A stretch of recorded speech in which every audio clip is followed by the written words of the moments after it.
Africa 54 managing editor Vincent McCory sitting in for Esther Githui-Ewart. It's Monday, August the 9th. This is Africa 54.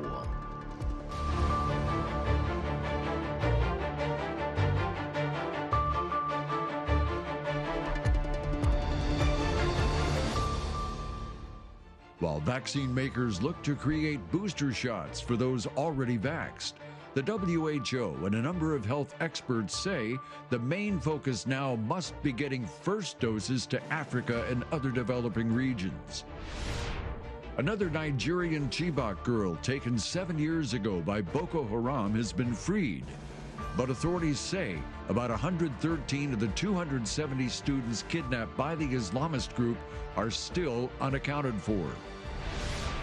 U.S. President Joe Biden is expected to get an intelligence community report on COVID-19 with two possible origins: an accidental release from a biolab or human contact with an infected animal.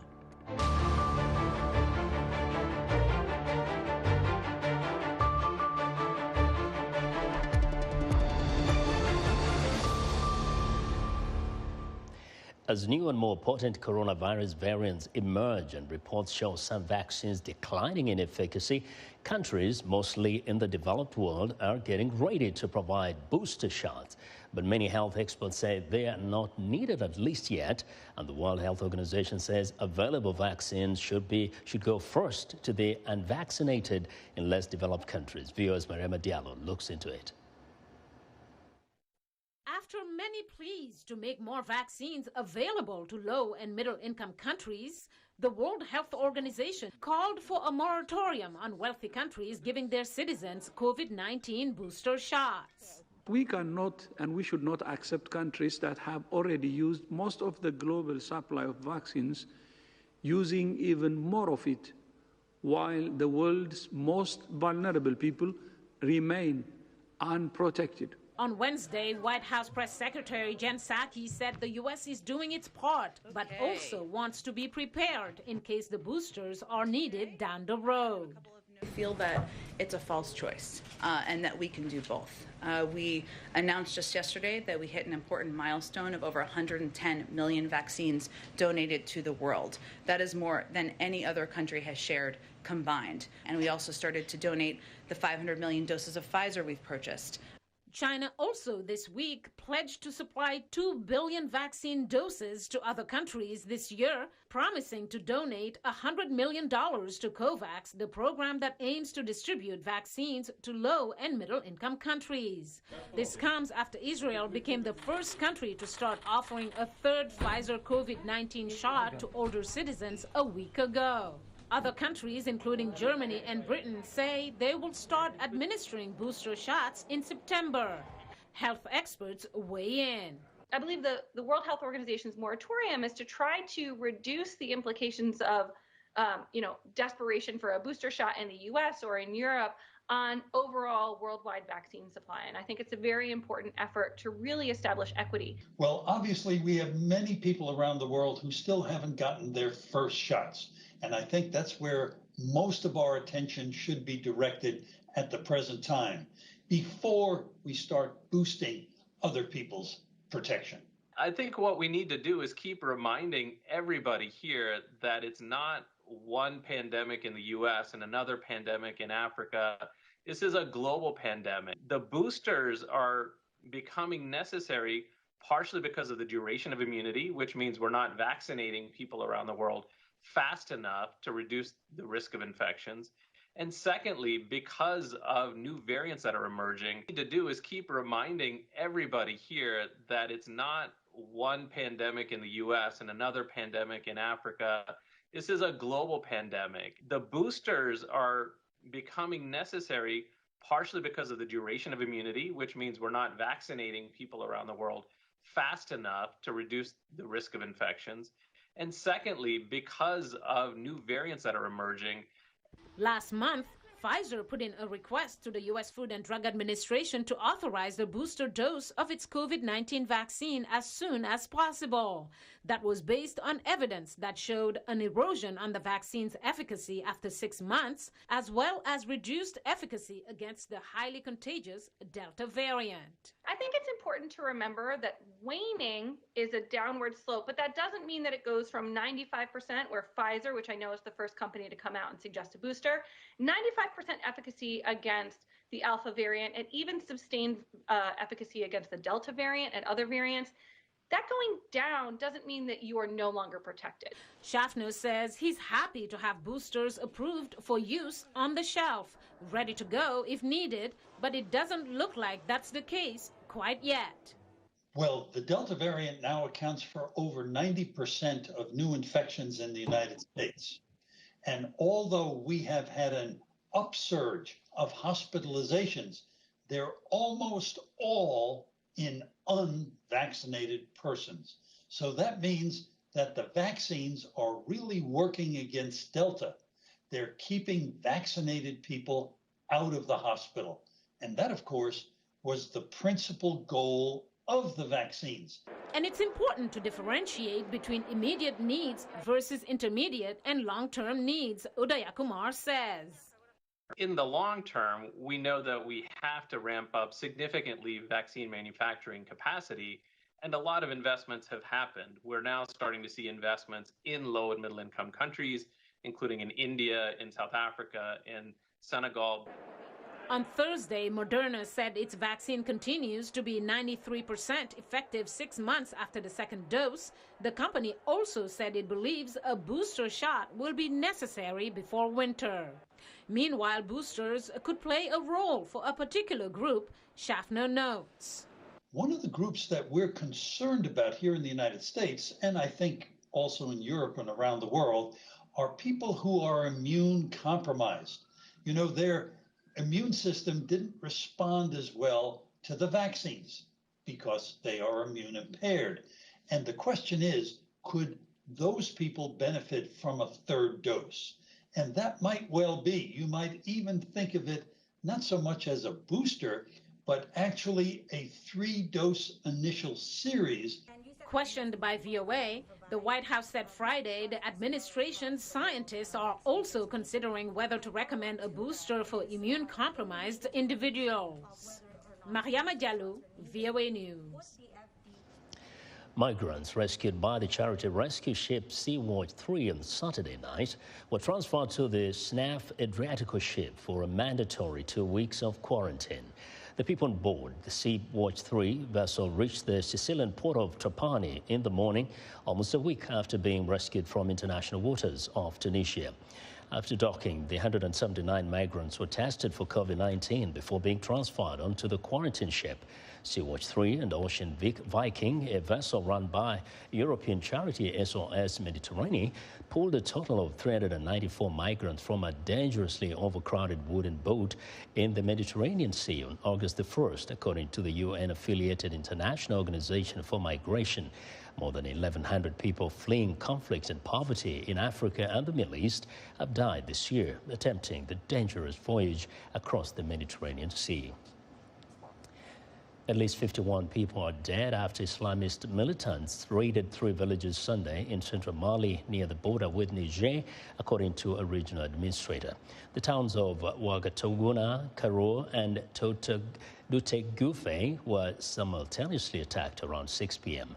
A note from the official viewed by Reuters on Monday revealed that houses were ransacked and burned to the ground while herds of livestock seized. So far, no group has taken responsibility for the attacks. Rwandan and Mozambican security forces say they have recaptured the port town of Masimboa da Praia, an insurgent stronghold. The Rwandan government last month deployed a 1,000-member force to Mozambique to fight alongside the country's army and troops of the 16-member Southern African Development Community. Mozambique's northernmost province of Cabo Delgado, which has gas developments worth some $60 billion, has since 2017 harbored an Islamist insurgency. The unrest escalated as insurgents linked to Islamic State seized entire towns, including the strategically important Masimboa de Praia. Masimboa de Praia, 60 kilometers south of the gas projects, previously served as the main airport for international workers flying into the gas developments and its ports that is used for cargo deliveries. An abducted girl from the Nigerian town of Chibok has been freed and reunited with her parents 7 years after Boko Haram terrorists kidnapped her and more than 200 of her classmates. Borno State Governor Babagana Zulum says the girl and someone she says she married during her captivity surrendered themselves to the military 10 days ago. The raid on the school in April 2014 triggered an international outcry and a viral campaign on social media with the hashtag #BringBackOurGirls. Some 270 girls were originally abducted by Boko Haram, but 82 were freed in 2017 after mediation, adding to 24 who were released or found. A few others have escaped or been rescued, but about 113 of the girls are believed to be still held by the terrorist group. The U.S. intelligence community is expected to send a report to President Joe Biden later this month, examining two leading theories on the origins of COVID-19. One claims the virus was accidentally released from a lab. The other, that it emerged from human contact with an infected animal. VOA's Jesusamen Oni reports from Washington. Nearly 18 months into the COVID-19 global pandemic, questions remain over the origins of the virus. The U.S. intelligence community has said it does not know exactly where, when, or how the virus was first transmitted. And just this past June, the top U.S. intelligence official warned intelligence agencies may never find a so-called smoking gun. But the issue has become a potent political topic in Congress. Most Democrats are waiting on the intelligence findings, but Republicans this month released a report advocating another theory on COVID's origins, one already rejected by U.S. intelligence officials, claiming there is paper trail that shows China's Wuhan Institute of Virology was involved with dangerous research, manipulating the virus's genetic code. We said it was a possibility. Now I believe there's a preponderance of evidence that it was manufactured in the lab and it leaked, most likely accidentally. Republican Representative Michael McCall told VOA's Mandarin service the Chinese government is withholding important data on possible early infections in September 2019. Well, I think the WHO was very ineffective in warning the world about a global pandemic. They've been very ineffective in investigating this. At the end of the day, the answer from top scientists are sitting in the archives of the Wuhan lab itself that the PRC will not release publicly. Yet, while there is frustration with the way China has answered questions about the outbreak, the leading theory among many scientists is that the virus did in fact originate from a natural source.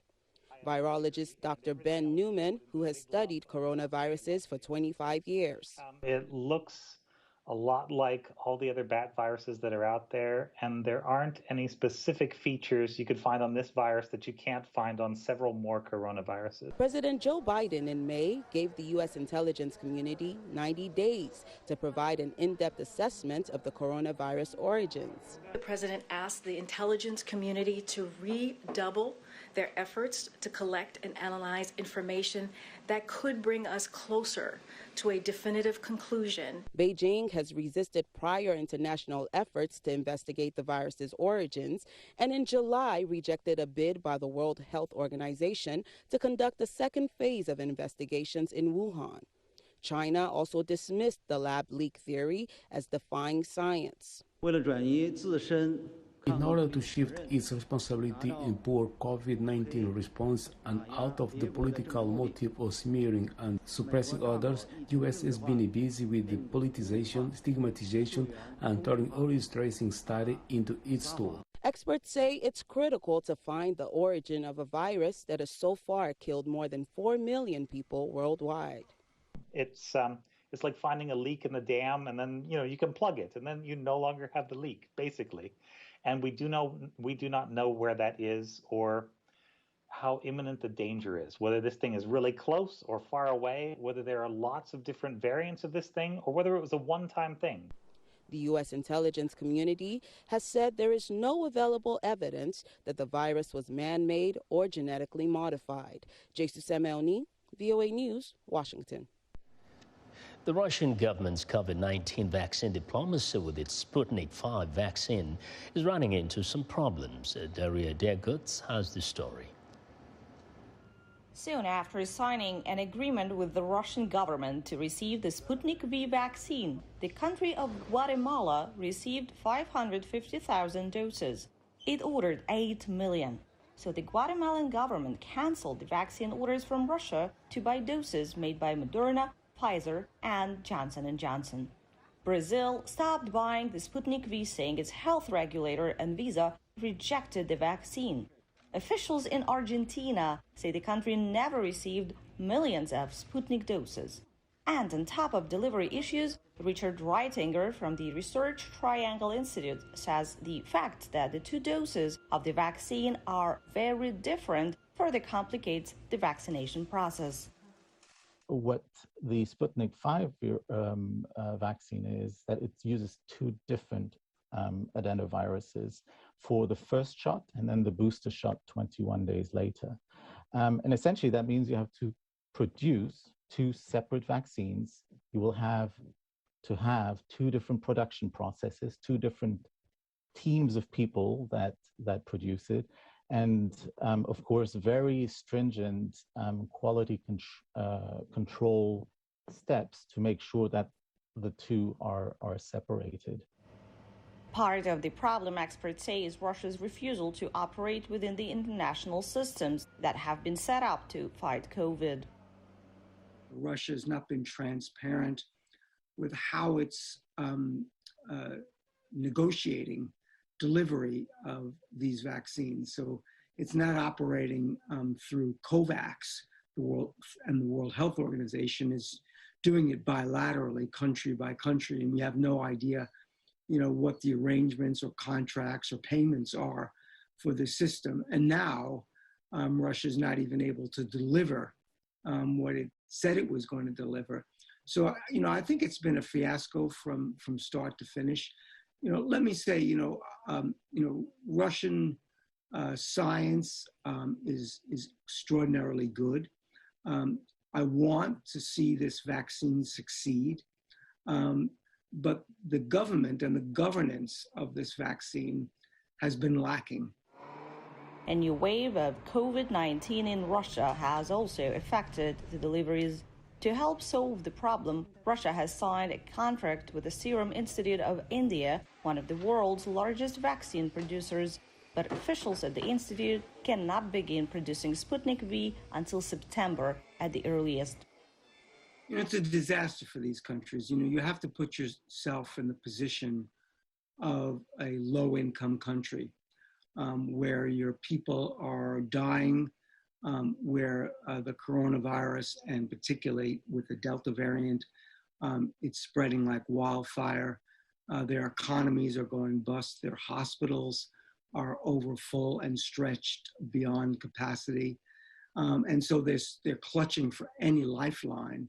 The Russian Sputnik vaccine was supposed to be the lifeline. Now they can't even get that.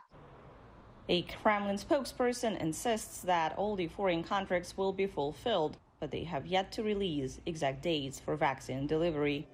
But in many cases, the fight against COVID is a race against time, and time to wait for a vaccine is something many countries don't have. Daria Dergutz for VOA News, Washington.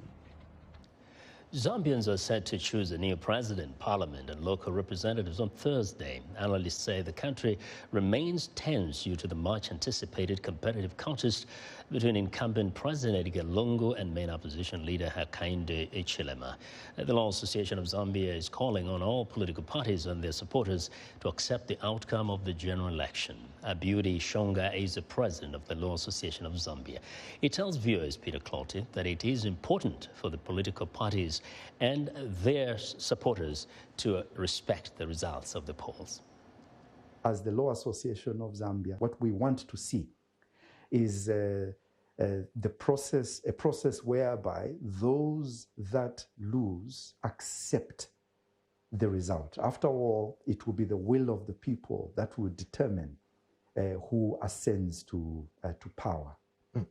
Will Laz say that the judiciary, as we have it now in Zambia, demonstrated independence in how it adjudicates matters involving some of these political groupings? Confining myself to the space that we are in now, the view that I take is that the judiciary has been tested in terms of cases going before it, and we do have a robust dispute resolution mechanisms. So I have confidence in our judiciary, and I'm aware that there has been a lot of training and aligning themselves to prepare for possible cases that come up. We were invited as the Law Association of Zambia to attend one of those trainings, which was held at one of the hotels here, where the ECZ were there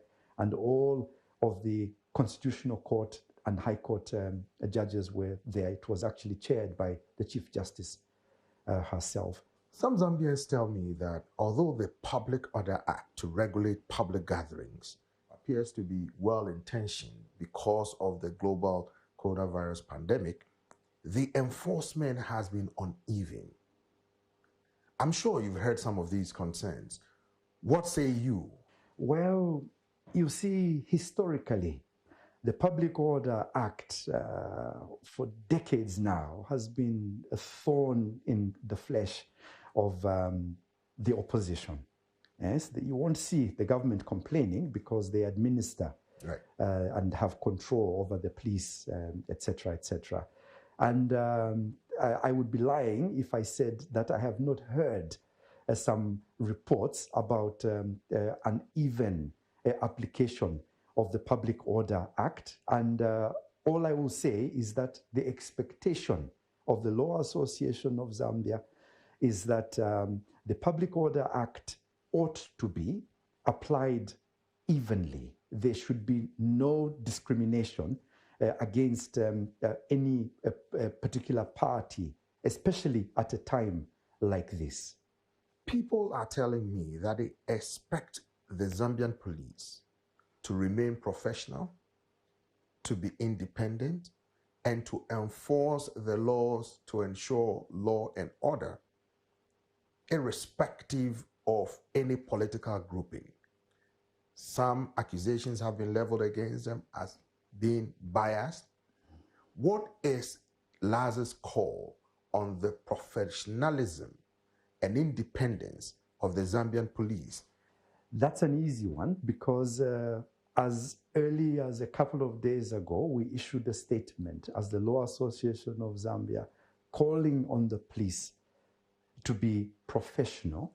And the words in the statement that we employed in the statement were that we expect the Zambia police to bow only to the law. What will be the organization's message to the people of Zambia as they go to the polls to choose a new president, parliament, and local representatives?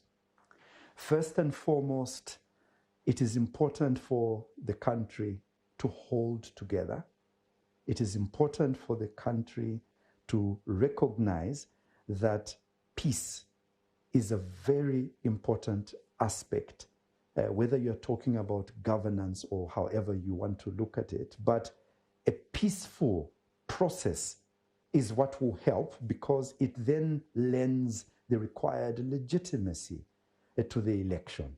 And so Laz's message to the electorate is that they must go out there, turn up in numbers, and cast their ballot, and they should not be used by any proponent, any party to this election to fuel violence in this country. Instead, they should shout as loud as they can about the need to preserve the peace in this country.